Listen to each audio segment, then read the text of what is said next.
not take a lot of time. I sent an email out about to the officers. The off week, so next Tuesday would be the off. I'm planning to do an officers meeting. The subjects to discuss. I want to expand membership if anybody wants to throw out ideas about how to do that, and then the club success plan. We need to figure that out. So, and to everybody who's even just make sure if your contact information on Toastmasters website is up to date because it, I have been sending an email out, and when I taught, my students said, "Oh, the email's only for old people." So that was before people had started in the working world. Because I think and when I worked, that's how news was delivered, good or bad. So I think it's all positive things. I just want to be able to reach people and not like I get so many emails and so many texts. Let me know your preferred way to get, because I get a lot of junk mail. I don't know if you guys, we have a primary coming up, and I'm in Missouri, Adrian. Um, our primary is August 4th, and oh my God, I get texts and I'm going crazy. So it's fine if people are in that route, but just let me know how your preferred method. And that's it for club business. All right, and then we will turn the microphone over to our Toastmaster of the day, who will act as our master of ceremonies for the day, Toastmaster Anthony Gore. Good evening, everyone. How is everyone today? Before we get started, we're going to open it up with dad jokes. Karen came up with a wonderful idea, and we want to hear your best dad jokes. So if anyone wants to volunteer, feel free. If not, I will begin to pick people, and we'll have a little laughter before we get started. Bill, we'll start with you. Well, I used to hate facial hair, but then it grew on me.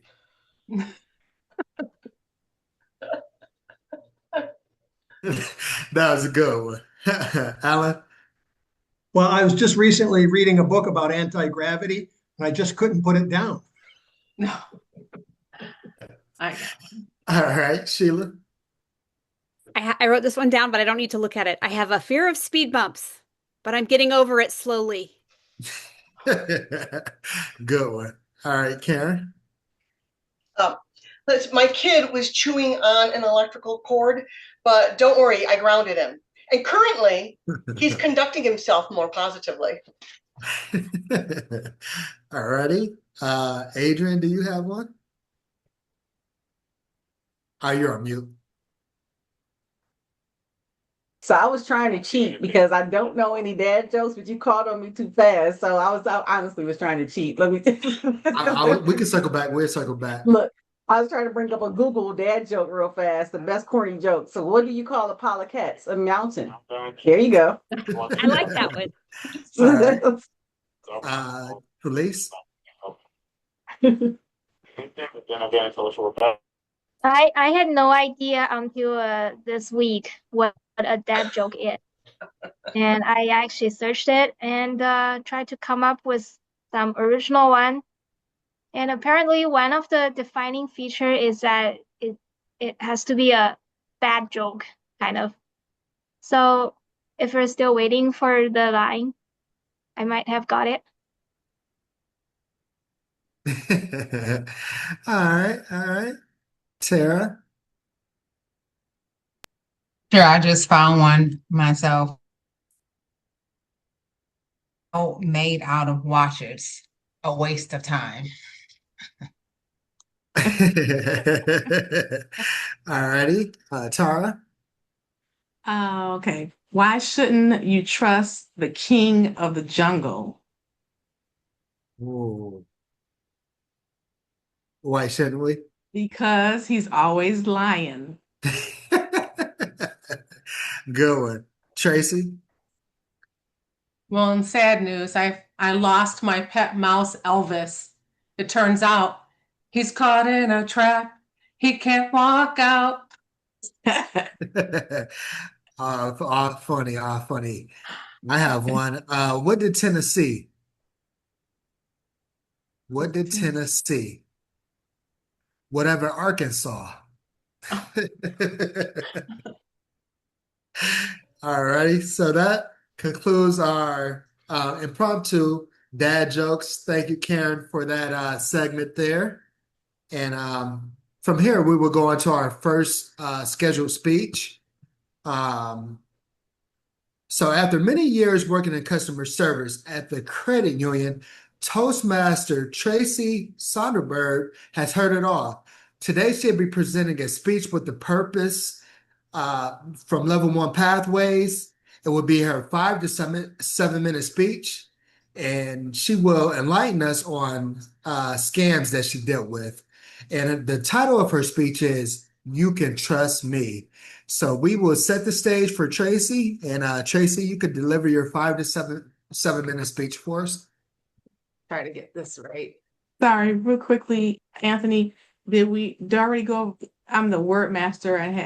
Did we skip Oh, over the I'm word? sorry. My apologies. Before we get started with you, Tracy, Tara, can you give us the word of the day? I'm sorry for jumping Okay. on the line. Yeah, no problem. So, fellow Toastmasters, good evening and welcome guests. Good evening. As your word master for tonight, my role is to enrich our club's vocabulary and introduce a word that challenges us to think on our feet. So, to elevate our language and match our hilarious dad jokes theme for tonight, our word of the day is risible. And let's see, I've just put it in the chat with the definition and the pronunciation to help us along the way. Risible is an adjective that means to provide laughter or to make funny or is laughable. So an example of how you can use it during a meeting is the speaker delivered his punchline with such perfect timing that the entire audience erupted in risible fits of laughter. So obviously I challenge everyone tonight to try to speak that word in your communications, whether speeches or table topics. And I'll keep a tally of it and come back at the end to share. Thank you. Alrighty, thank you, Tara, for the word of the day. And now, Tracy, we will come back to you so you can deliver your 5 to 7 minute speech entitled "You Can Trust Me." The floor is yours, Toastmaster Tracy. Thank you, Toastmaster Gore. Oh, just a minute, please. I'm getting a phone call. Hi. Yeah, this is Tracy Soderberg. I want an iPhone? Oh my gosh. Do I have to pay anything? Just shipping? Of course I'll give you my debit card. Who wouldn't pay $10 to get an iPhone? I don't even remember entering the contest. I hope nobody thinks that a call like that would result in somebody getting an iPhone. And it is not risible at all that I took a call from someone who did not see through that ridiculous farce. Scams are all over the place. One thing I want to communicate to you as somebody who handles these all the time, there is a difference between a scam and fraud. They're not the same thing. They're not worked the same way. So fraud means some stranger has your card, your information, and they're using it, they're buying it. You don't have anything to do with it. You didn't buy the items. This is all happening outside of your control. That is a fraud. That's fraud. And that is more easily recovered than a dispute. A dispute is what I just demonstrated. Of course I'll give my card number out. Who wouldn't? Well, nobody should. So AI has made it very difficult to more easily discern what's fraud and what isn't. You used to be able to kind of rely on the faces weren't right, the speech wasn't right, the hands weren't right. Not so much anymore. I just took a call from a member who fell for an AI deepfake. She bought weight loss supplements off Facebook, which was a big mistake. And she bought it because Oprah and her doctor gave testimonials that this was a great product for weight loss. So she agreed to pay $300 for these pills. She did not agree to the extra bonus supply for $115. However, that was charged to her as well. And she also did not agree for a second company to send her things to the tune of about $300 and something dollars. Altogether, she was out $700. And she may or may not get that money back because she gave her card information out. Another thing that AI has made more difficult is they can impersonate people that you know. And so I handled a call from somebody who their grandson called them and said, he was in an accident and he's okay, but he was at fault and he's in jail. He's in jail out of state. Grandma, I need $8,000. They're going to hold me here for at least a month. I need your help. Send this $8,000. We tried to tell her this has all the hallmarks of a scam. Try calling your grandson. Try calling your grandson to see if this is even true. She wouldn't hear of it. We did a conference call with that police department, with the member and the police department and us on the phone, and confirmed there's no such person being held. No such accident has been reported. The entire thing was just a scam to try to get her to send $8,000, which she almost did. If our protocols in place had not been as strict as they are, the agent would have just said, sure, I can set up $8,000 transfer for you, no problem. But we stopped her from doing that, thankfully. The other thing AI has made a lot harder to discern is pop-up ads. I did a dispute for somebody who clicked on an ad, again on Facebook. Social media is rife with scams. I don't recommend buying anything off social media. The pop-up was for Best Buy, 12-hour sale only. Get this big screen TV for $199. She clicks on the link. Okay, takes her to an imposter site that looked a lot like Best Buy. And she put her card information in, thinking she's going to get this big screen TV that would have cost over $1,000 for $199. Of course, she didn't get the TV and her card was charged, and she had to try to go through the process to get that money back. There's a lot of reasons why people fall for that. That reason basically is greed.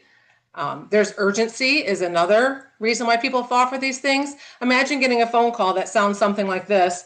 Mr. Jones, this is Agent 02283 with the FBI Cyber Crimes Division. Your card has been seen on many suspicious websites on the dark web, including sites used to buy child porn.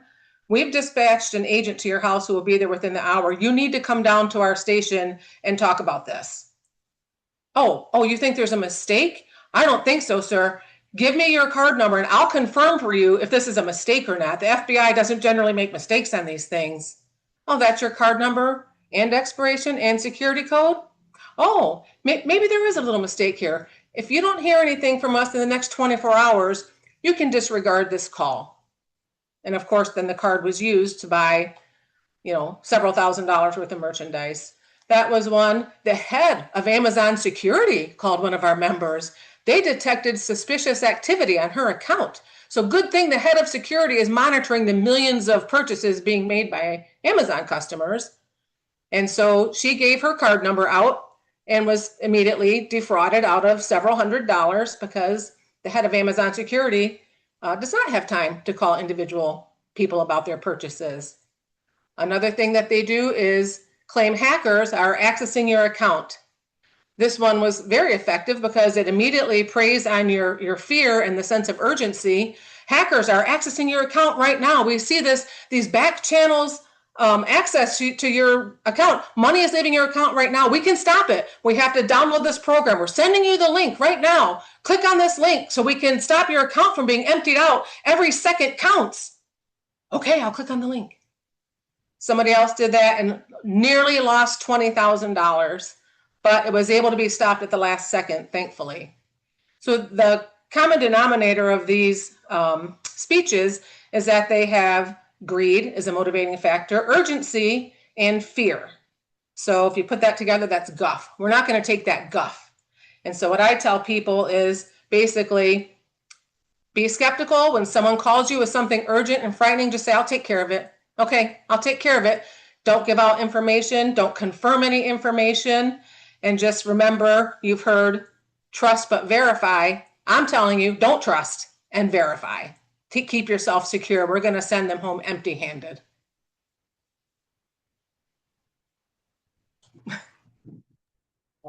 Tracy, thank you so much for that informative speech. It's a lot of fraud and scamming going on as we speak in real time. So thank you for that and insightful speech.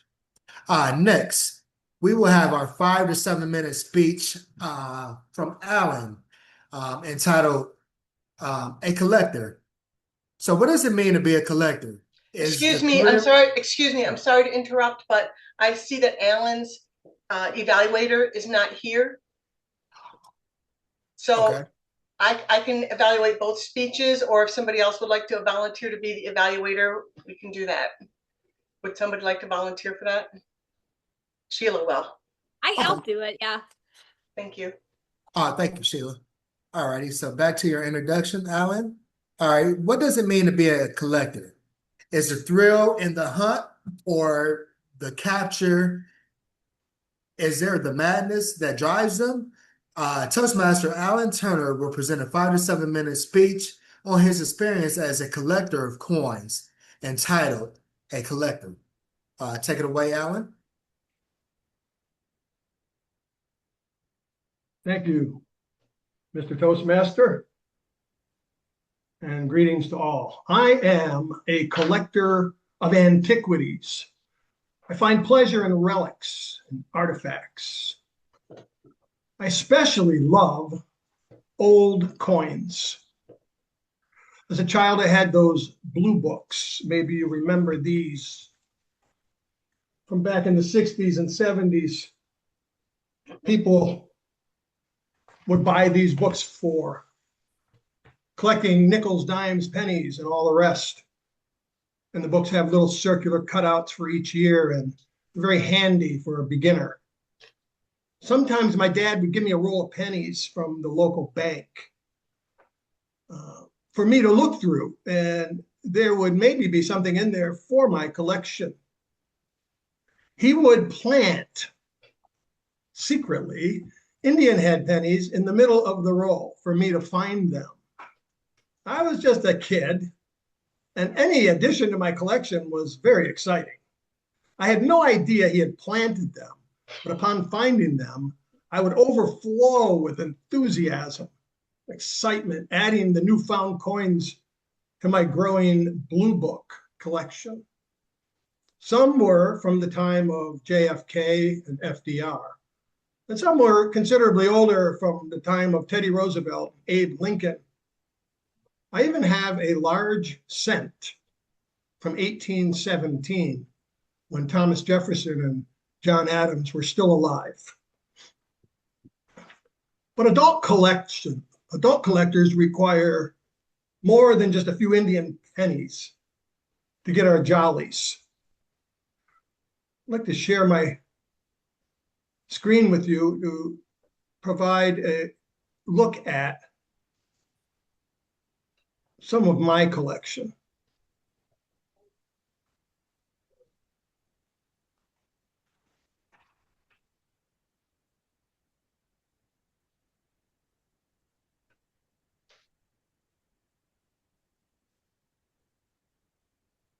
There you see an early American large cent from 1817.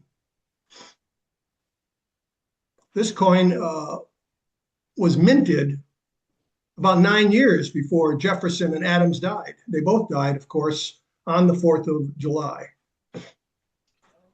in 1826.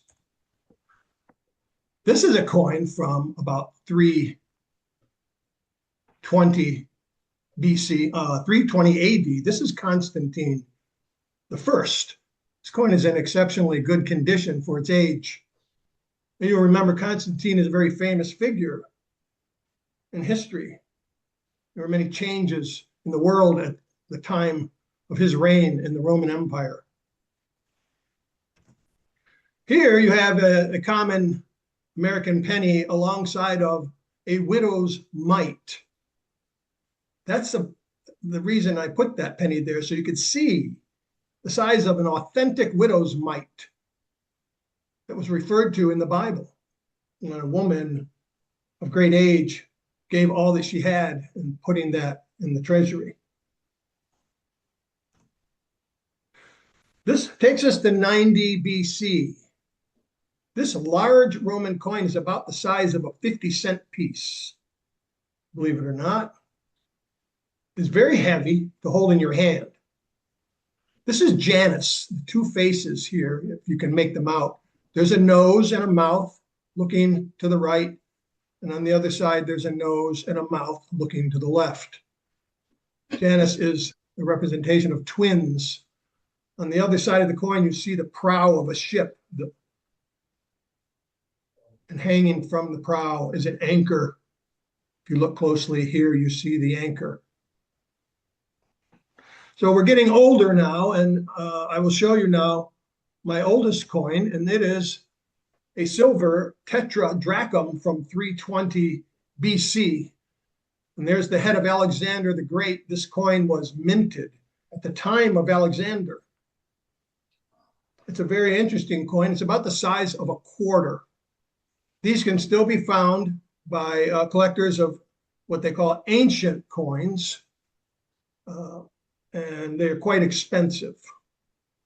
But there's a coin that has a story behind it that I'd like to share with you, and I'll show it to you after I tell the story. We went to Rome and spent time in the catacombs. And when we're in the catacombs, I put my hand out into one of the grave sites, and I found a coin. And I was ecstatic. I couldn't believe I found a coin in the catacombs. So I'm so excited. I rubbed it and I saw a Roman head on it. And when we got outside in the sunlight, I could see the date on the coin. It was 1995. There's the coin right there. It also has a Roman head on it, just like there's the date. All the other Italian change in my pocket. They all have Roman heads on them. So that's the story of my find in the Roman catacombs. It was a very exciting find for me. And so my wife had it mounted. We find ourselves in the digital and information age today, the data center age, and it would be virtually impossible, pun intended, to describe the postmodern age to someone from the ancient world. Finding pleasure in old coins as a child set me on a path to entertain and even thrill this senior fellow. I won't be going back to the catacombs anytime soon, but there are other treasures to be discovered, and I intend to find them. Coin collecting isn't for the weak of heart. It isn't a mere hobby for casual pastime. It's a serious, dynamic, and intense activity. It's relentless, deliberate acquisition of antiquities. Collecting antiquities will change your life forever. Just do it.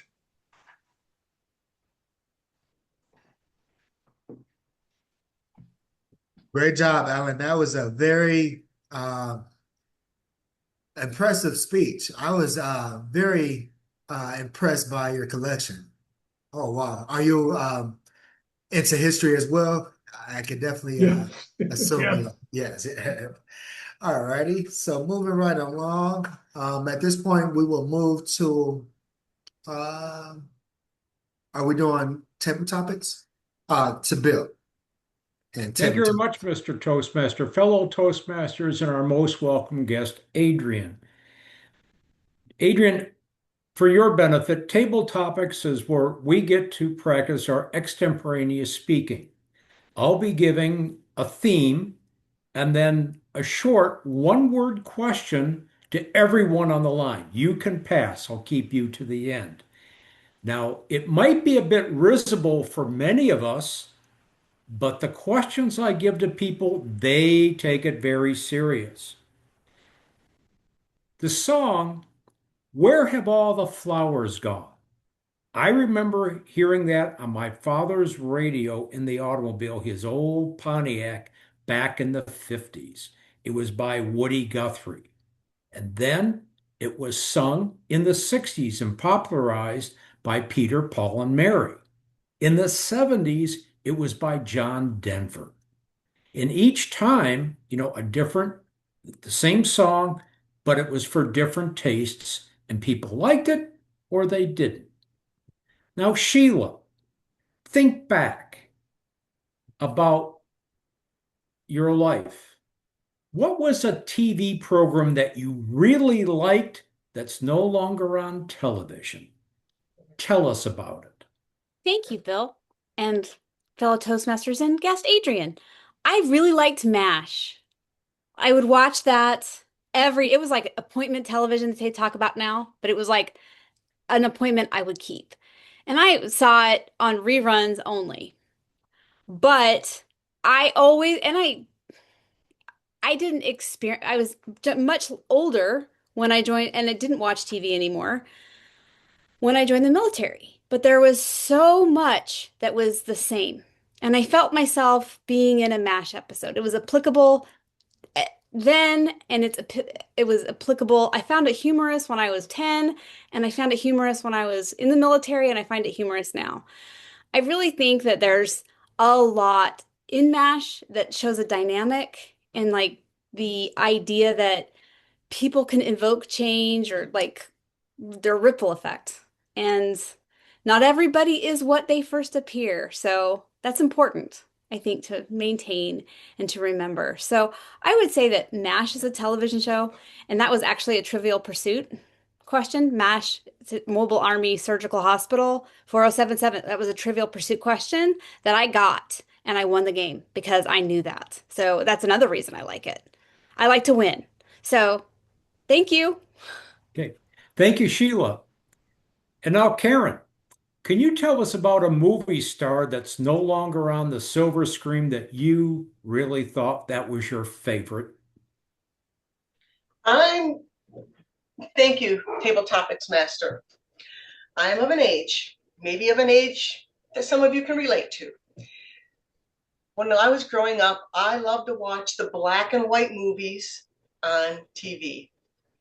They weren't from my time, they were from my parents, and even before that time. My number one favorite actress was Bette Davis. She would walk into a room and say, "What a dump." And I used to think, what a bitch. She had attitude higher than anybody else.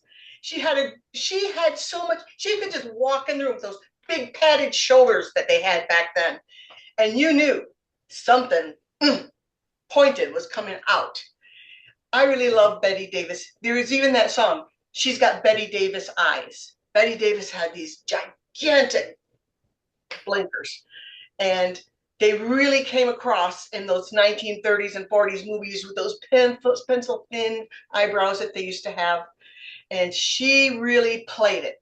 Now, later on in life, she went into a whole different genre. She went into the horror genre. Now, most movie stars, they get to that end, they just call it quits. Not Betty. She had chutzpah. She got in there and she played. Have you ever seen the movie Whatever Happened to Baby Jane? Oh my gosh. She was a terror. She was a woman to be afraid of. And even right up to the end, she went on Johnny Carson's show. And who remembers Johnny Carson? Anybody here besides me? Y'all, I hope mostly you all remember Johnny Carson. She gave him what for. He would ask her a question and boom, she had a gotcha right on the back. So thank you for reminding me that she is a movie star. She's gone, but she's not forgotten. She's still one of my favorites. Thank you, Topics Master. And thank you, Karen. And Felice, can you tell us about one of your past favorite restaurants which is no longer open? My past favorite restaurant. I I don't know if it's still open. I've been there for years. There was one restaurant that I went when I was first in the very first few years when I came to the US. I was in school in Knoxville, Tennessee. And there was a steak place that was a little further from the town. We had to drive. So that was like after we got I had a car. It was my boyfriend at the time. He had a car and we would drive together to that place.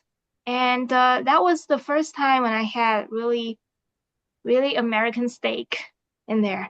And we had a friend told us to get a really nice steak with cauliflower because he said you wouldn't be able to finish that steak without any fresh vegetable because it's going to be too greasy.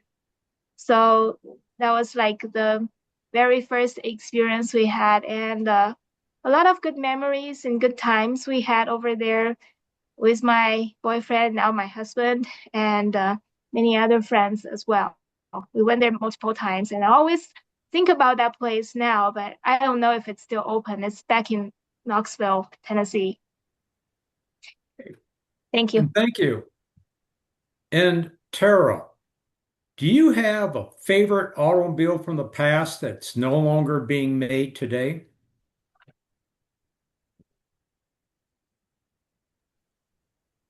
No longer being made today. Hello, Toastmasters, and thank you, Table Topics Master Bill. The car from the past is no longer, well, brand, maybe this particular car, a Monte Carlo 75. I don't know if they still make Monte Carlos, but that particular one, I guess, is not being made anymore. That was a car that my dad had when I was a teenager, and it was precious to him. It was uh, a nice silver color, black interior, two-door, and I was just becoming of driving age. So it was really exciting to be able to drive it back and forth to the store. I had made excuses for just wanting to get in the car and drive it and kind of show it off to friends and stop by friends' houses.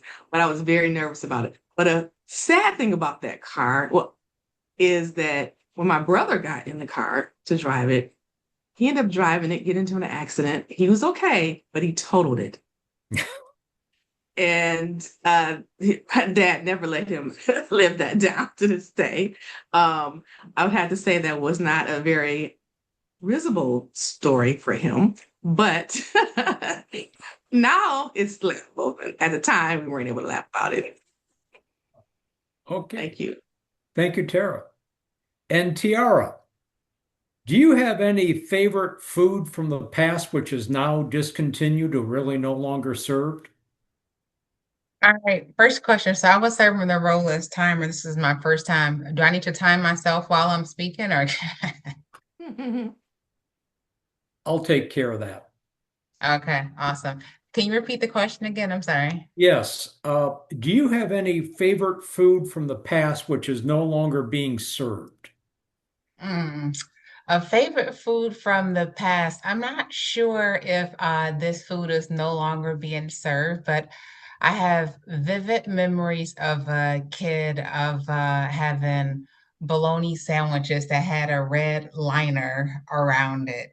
And maybe it's because I didn't know any better, but those sandwiches were really, really good and inexpensive. And it was a really good childhood memory for me. I no longer even hear of bologna anymore, so I'm pretty sure it's sold in stores, but at least for the kind that I had with the red lining, it's probably not around anymore, but definitely strikes some good childhood memories. And now that I'm older, I can maybe appreciate not eating so much bologna now that I understand what it's made of. So, but that's a food that I can think of that's from my past that I do not really hear about anymore, and quite frankly, do not see it so much anymore. But maybe that's a good thing.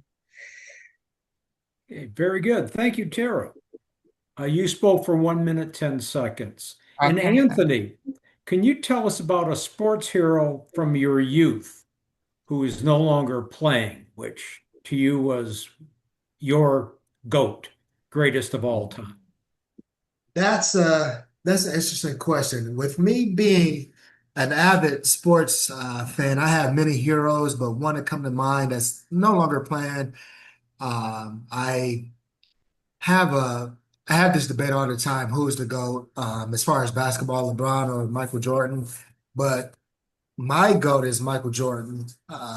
Seeing him playing in the early or the late 80s, early 90s, up in the 2000s, just being in awe of what he could do, how he dominated the game, his competitive edge. Uh, Michael Jordan was a fan favorite of mine, along with Kobe Bryant. Those two athletes share the same genes, share the same uh, tenacious attitude and competitiveness on the court. So those two will come to mind, Michael Jordan and Kobe Bean Bryant. Those were my two favorite athletes and my GOATs. Okay. Thank Thank you, Anthony. And now, Tracy, do you have a favorite store from the past which is now closed?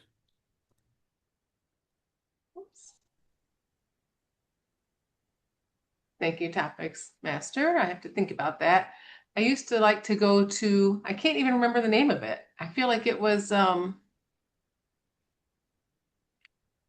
clothing store. I really can't remember. It made me think of a Woolworth. It's not Woolworth, though. It was a clothing store. That, Winkleman's? what was it? Winkleman's? Yeah, yeah. I used to go there. I would find some good stuff there. It was always things that were fashionable, of course, and for my little teenage budget on the pricier side. But I enjoyed going in there and looking at what they had to offer. I usually could find several things that I liked, several things that I wanted and would look good, but didn't necessarily have the money for. So I would have to lower my expectations. Maybe get one item, or sometimes come home with nothing at all and go to Kmart or something instead, which I think they're also not in business anymore. But they probably received a lot more of my business than Winkleman's did. We used to walk up there, they had a little snack area and you could get a frozen Coke. And I know that was a big draw for me and my friend. We would go up there and just kind of hang out for a while. So yeah, I hadn't thought about those in a long time. So thanks for that little reminder from the past. Thank you. Okay, thank you. And Alan, is there any school that you attended which is no longer open but now closed? School of, well, I went to Freetown Elementary in the area of Baltimore, Maryland as a child. And we had to walk to school when I was a kid. There was no bus service for us. So we had it rough, I'll tell you. And winter and summer, it was hot in Maryland. And we did have a blizzard in 67, which is a time when I did live there. And so we suffered all the slings and arrows of temperatures and winds, and I got bullied a lot there. But yes, that school is no longer there. They have built all new. There was an incident there at Freetown Elementary that I'll never forget, and that is finding an old coin on the playground of all places. Yeah, that was a thrill. But my favorite teacher at Freetown would correct you by grabbing the side of your head, the hair above your ear, and she would shake your head back and forth like this. I told you to stop talking now. You stop. And she had this coffee mouth that was horrible.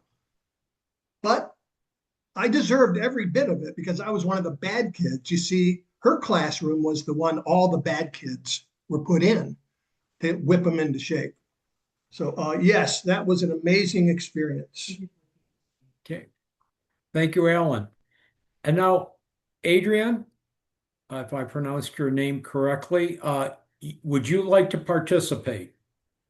Yes, Table Topics Master, I would like to participate. This was amazing. Okay, and since you're our guest, you can choose any of the topics. I can reread them, or can you remember one you'd like to tell us about? So I can remember the one about the television show. Okay, So that one was amazing, but the television show that stood out for me was Golden Girls. Now, Golden Girls, 5 or 4 women staying together older, 50s, 60s, 70s.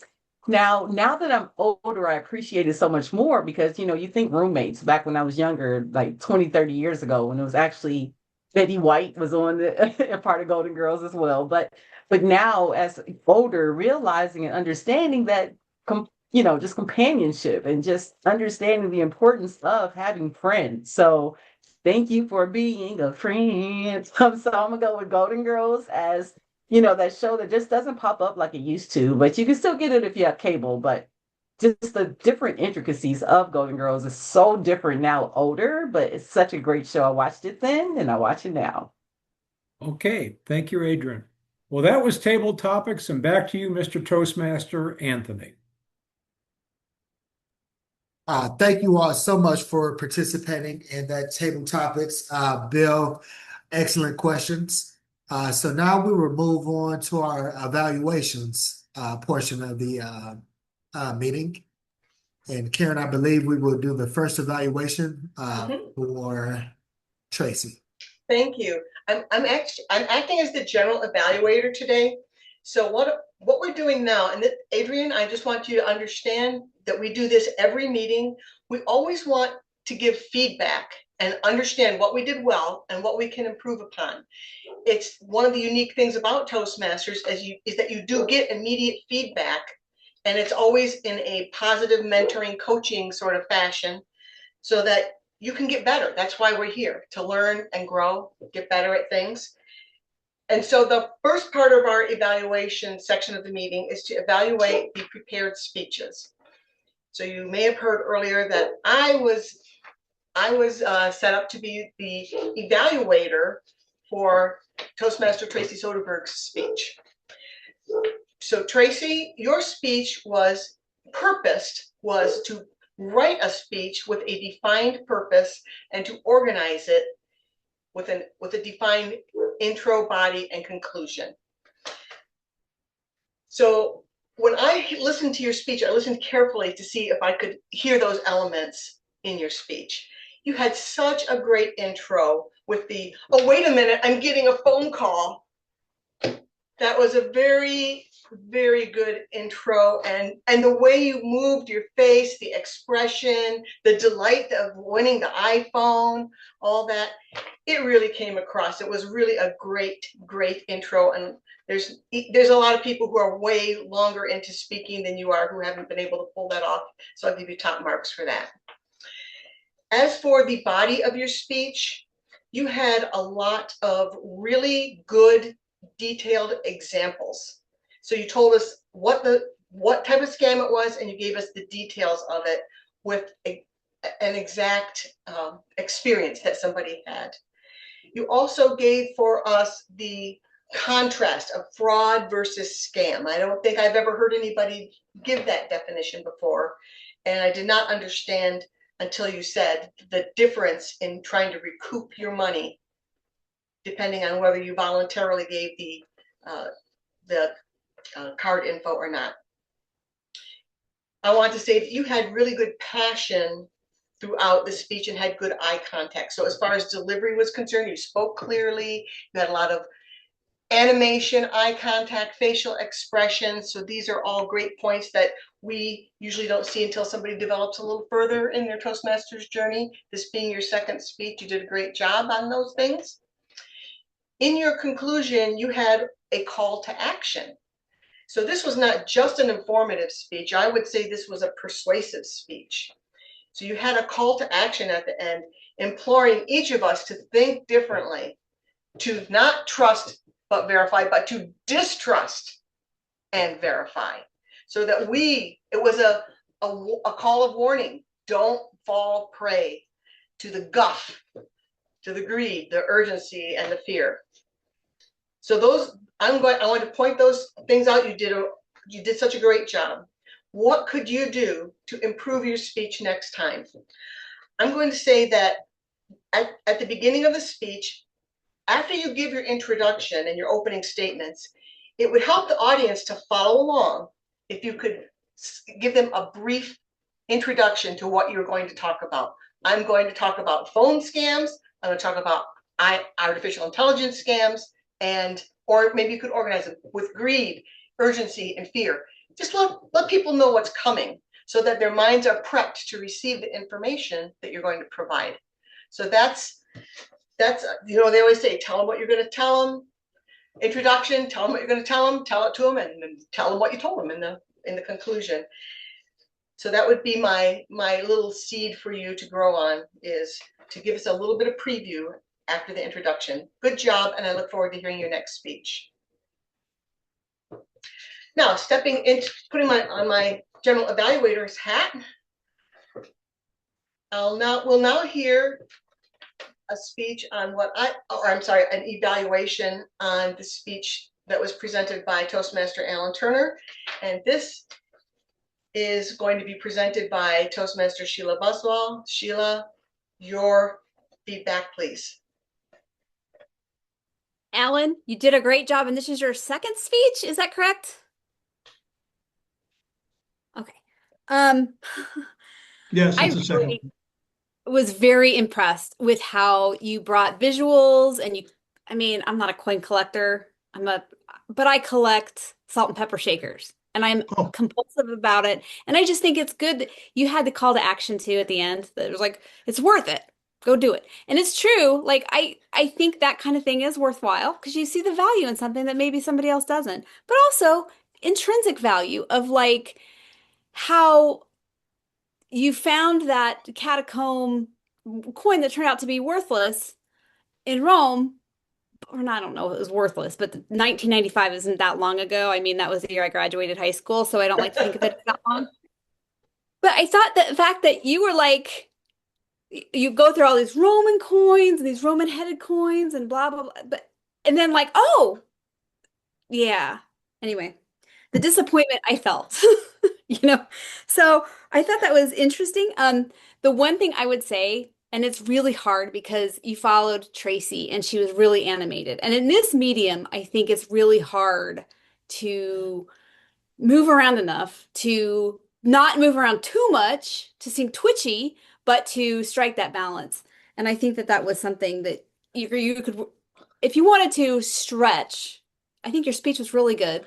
And I think especially for your second speech. And like, I think going after Tracy and she had the phone and she, all the things. And that was probably put you at a disadvantage, but that was but I think overall it was a great speech and you did a wonderful job of providing pictures and going in order. I really liked how you went from order, like the order of, and you put the year AD and 320 AD, I think was one of them, and like the oldest Roman coins.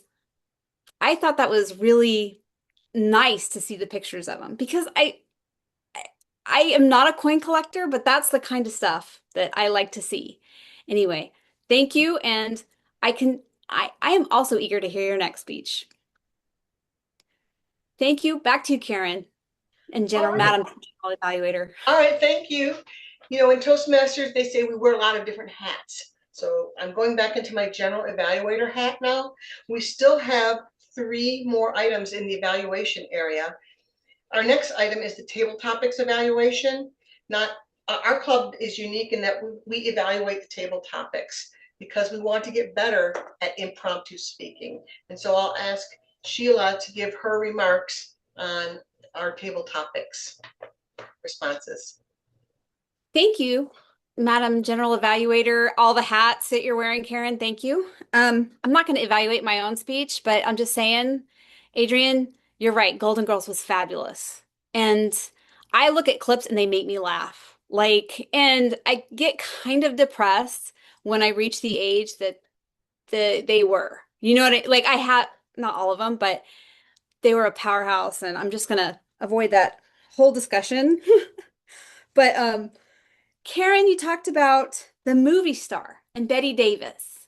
And I thought that you not only brought that vision to life, like I remember seeing that vision, that pivot she made and leaning in. You see so many actresses just disappear, and I like that you brought that into it. And then she had this great ability to make herself scary, and that was amazing.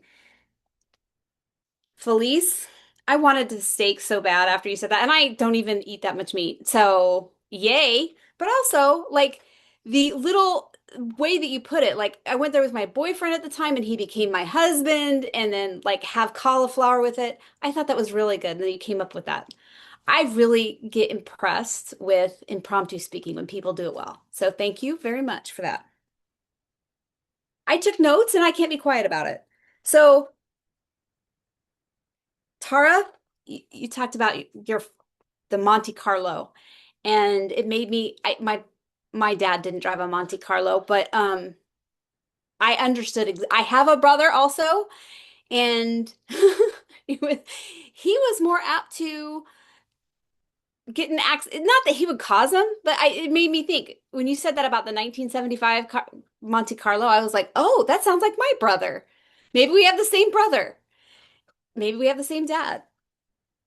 And I just, Tiara, your question was about timing yourself and a food. And when you talked about those bologna sandwiches, again, I didn't eat that much bologna, but I was like, oh, I remember food from my childhood that I probably wouldn't eat as an adult. And it probably wouldn't taste as good now because my mom, who would make the sandwiches for me, they tasted the best. You know, she's no longer, but but that whole thing and how it adds to food. And you don't think when you're a little kid, you don't think, oh, well, all the whatever's in bologna. You don't think about you just think it's delicious or whatever. And Anthony, you talked about your favorite Michael Jordan. I really like Michael Jordan, but I grew up in Utah and they played the finals against the Utah Jazz, and I like Johnny Stockton.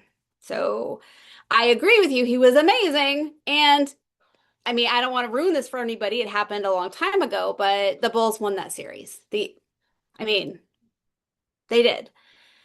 And the fact that you threw in Kobe Bryant at the end, I liked how you thought that commonality and bringing, I don't know, I like the fact he doesn't play anymore, but that you brought in somebody kind of newer. Tracy, okay, Winkleman's I never heard of, but again, like with Tiara was talking about bologna and like all these things I could think of, and it's like I've never been to Winkleman's, but I was like, oh, that's amazing. And you did a really good job of saying, okay, you went to Winkleman's and that was what you wanted to get, but then you'd end up, if you didn't have enough money, you'd go to Kmart and the good things that were available at Kmart. I liked that.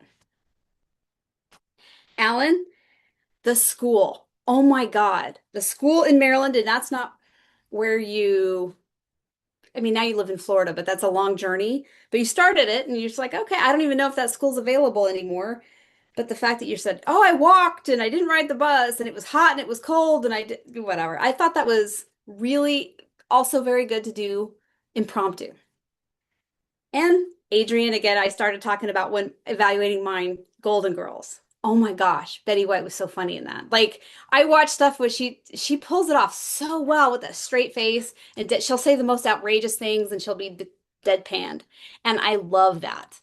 So anyway, and friendship is important, and I think you appreciate not only the new friends you make, like the Girl Scouts say, um, friendship is new friends are silver, but the old ones are gold.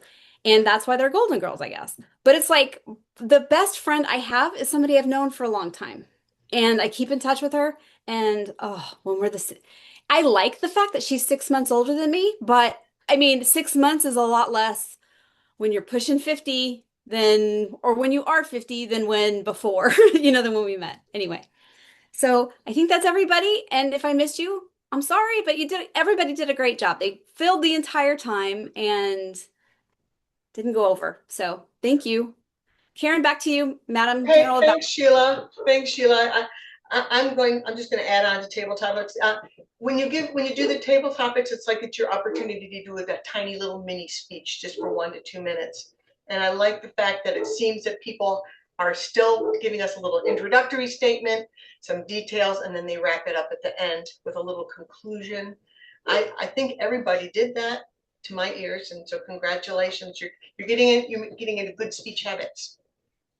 So now we're going to move on to the odd counter grammarian. Now the odd counter grammarian's job is to listen to see if they can pick up filler words and make us aware of them, because we're not aware of them when we say them, but they're counting and they're going, and the odd counter grammarian will also tell us how many times the word of the day was used and if there were any particularly good or poor examples of English grammar. So with that, I'll ask today's odd counter grammarian, Toastmaster Felice, to give her report. Yeah, thank you for the introduction, Toastmaster Karen Baird. I am the art counter for today, and I have noted down in the sequence of the speech for most people, hopefully everybody, I'm gonna report on how many ahs and any kind of stumble I caught, and also the word of the day usage. From the beginning, the first speaker was Toastmaster Tracy. I got 3 and 1 word of the day. And the second speaker, Ellen, I didn't got any I think you did very, very well in your speech. And for our Toastmaster Table Topics Master, Bill Moylan, your speaking in the asking question portion, I didn't caught any in there. And then for all the table topics speakers, Sheila, I got 2 and stumbles. Karen, I got 1. Tara, I got 2. Tiara, 2. Anthony, 2. Tracy, 2. Ellen, 1. Adrian, 2. So especially for Adrian, that is pretty excellent for the first time. I remember my first time, I probably got like 20 in there. Half of my speech was So yeah, I'm very impressed. Oh, and I got word of the day from Bill Moylan and Tara as well. Then the next portion for our evaluation, Karen, the first evaluator, I got 4 Sheila, the second evaluator, I got 2. And then Sheila, you also evaluated table topics. There was only 1 I caught in there. And we have our Toastmaster of the day, Anthony. I got 5 in your opening and the connection, all the things that you have said throughout the meeting until now.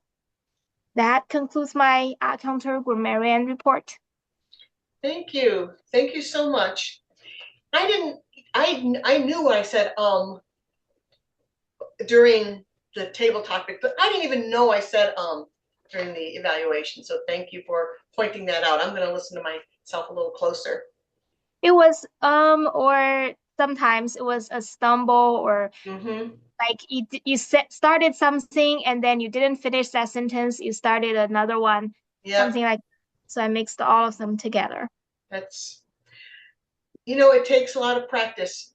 Those are bad habits that if we work on them, we can work them out.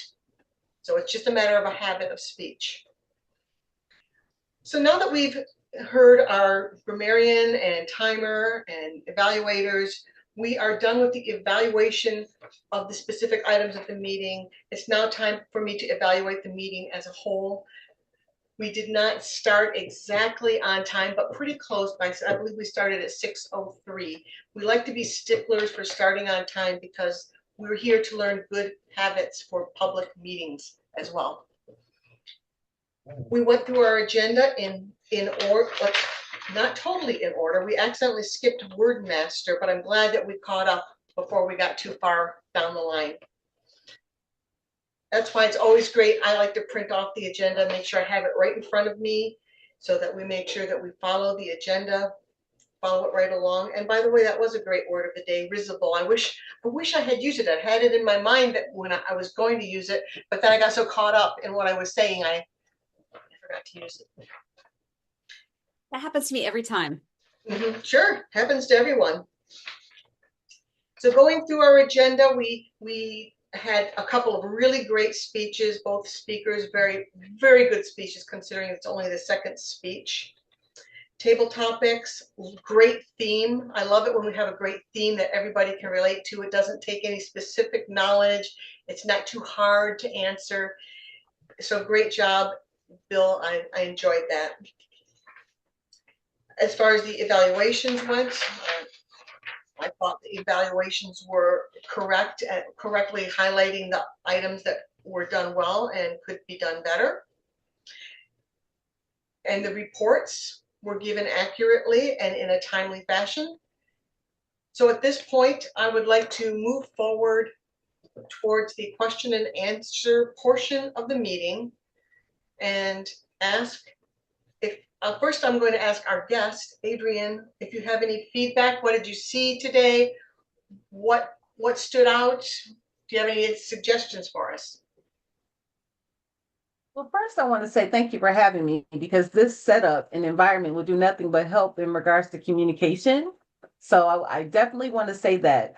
But I did see a couple of things that were amazing. I love the engagement. I love how you have a schedule because especially being in a Zoom environment, our time is the most valuable thing that we can't get that back. So I love the format in regards to structure, how you do the evaluations. I love the interaction with the two speakers and being able to give feedback and then playing on the feedback. I even like the thing, right? That's so different. Like, so in other words, to see those blanks to actually point out to those. I love the word of the day that the topic master, so that gets everyone engaging on the call. So it's not just listening, which is listening is amazing too, because Alan, you did awesome.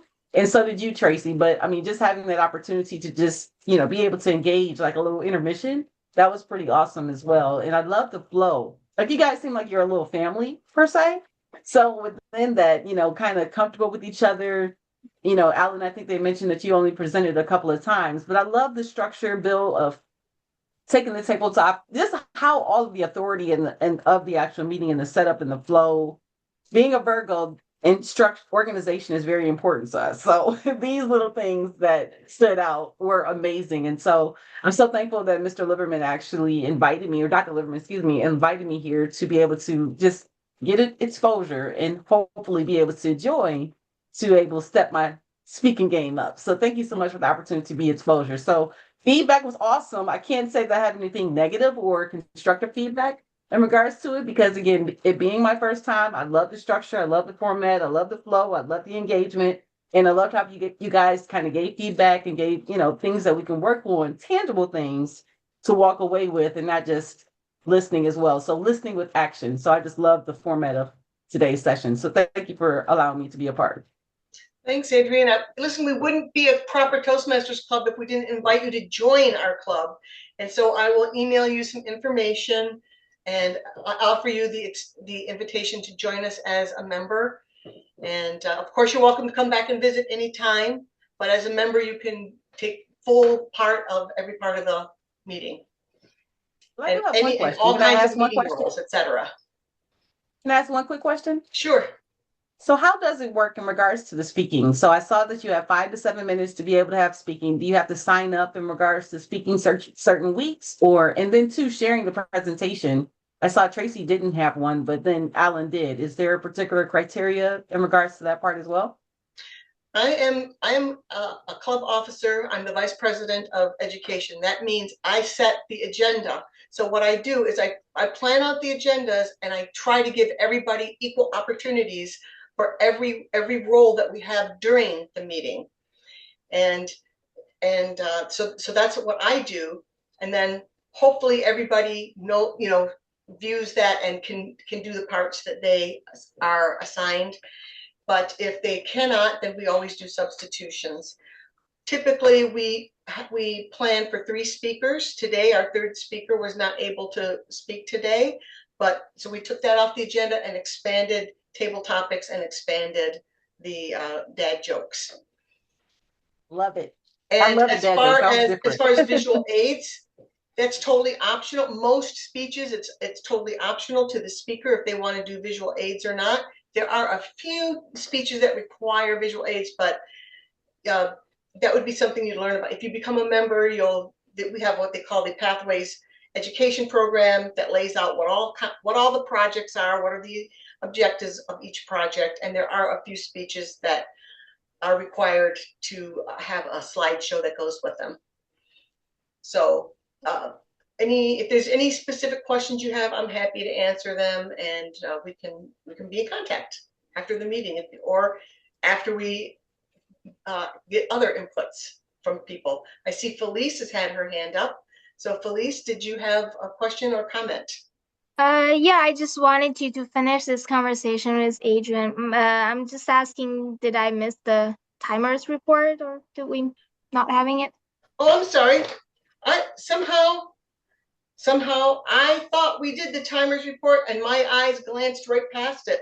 And I'm sorry because this is Tiara's first time doing the timers report. And I saw you flashing the signals. You were doing a great job. So please give us our timers report. Thank you, fellow Toastmaster. So it was quite the experience. I didn't do it perfectly.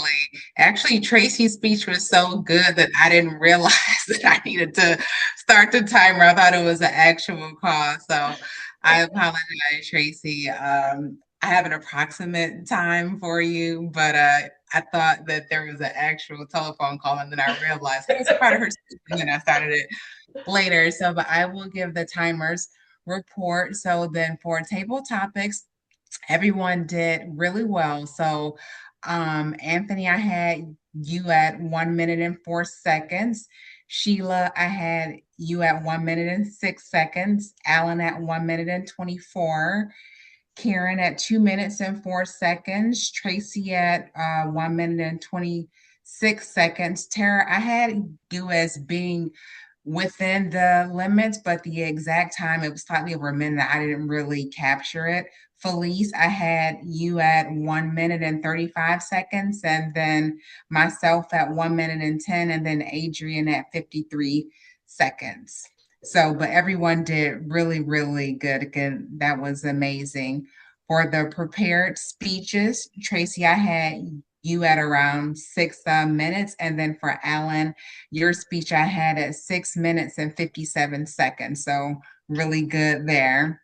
And then for the evals, so then Tracy's eval from Karen, it was 3 minutes and 32 seconds. And then Sheila's eval of Alan was 2 minutes and 25 seconds. So overall, the timing was really, really good. Everyone did an excellent job. No one was severely over. So great job to everyone on that end. Thank you for your patience with me during this timer as the first time. It's not as easy as it seems for the first time, but thank you.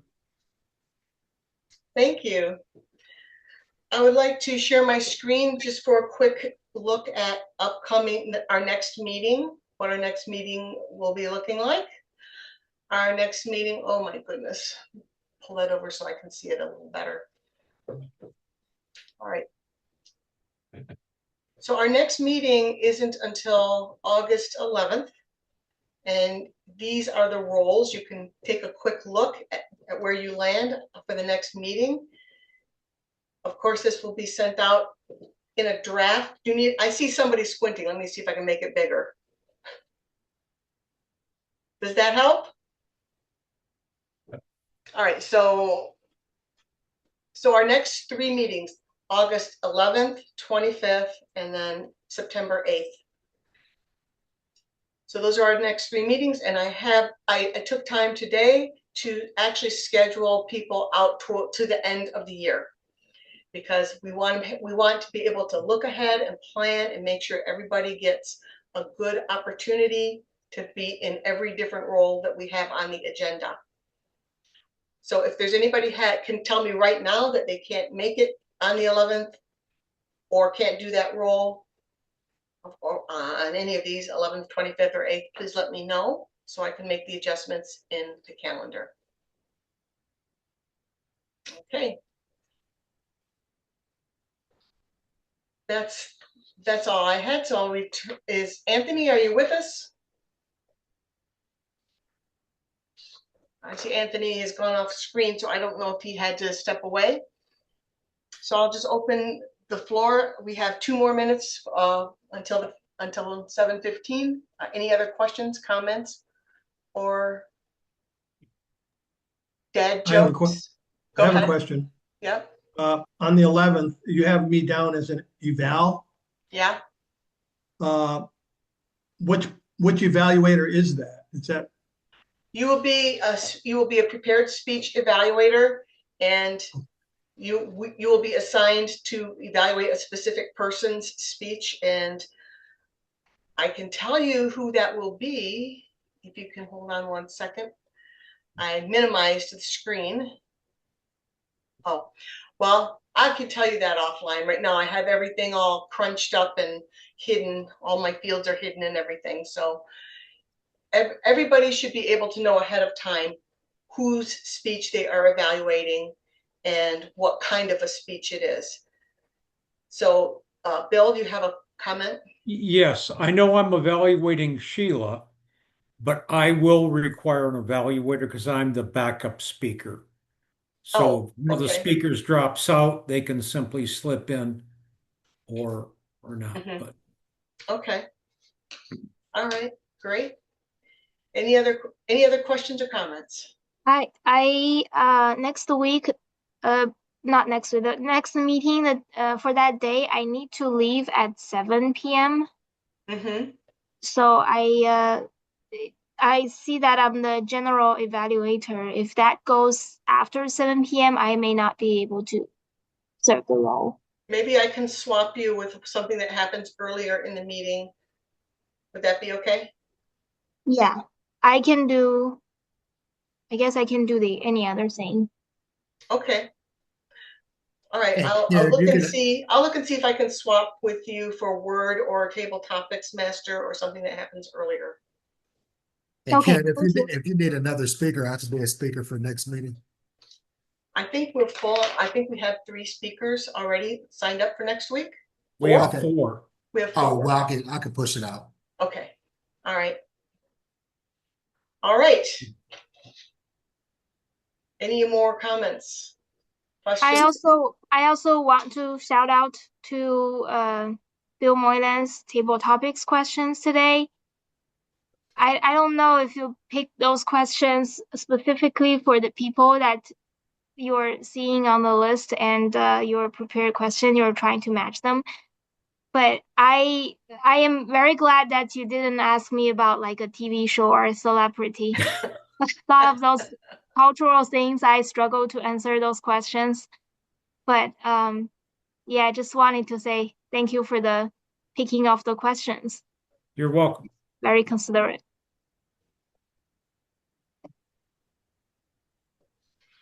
All right. So I have made myself a note that Felice, I'll switch you out with a role for earlier. And Anthony, I'll look ahead to see when you are scheduled to do another speech. And we'll see, if you are anxious and eager to get one done sooner, we'll see what we can do to pop you in if somebody else can't make it on their assigned speech date.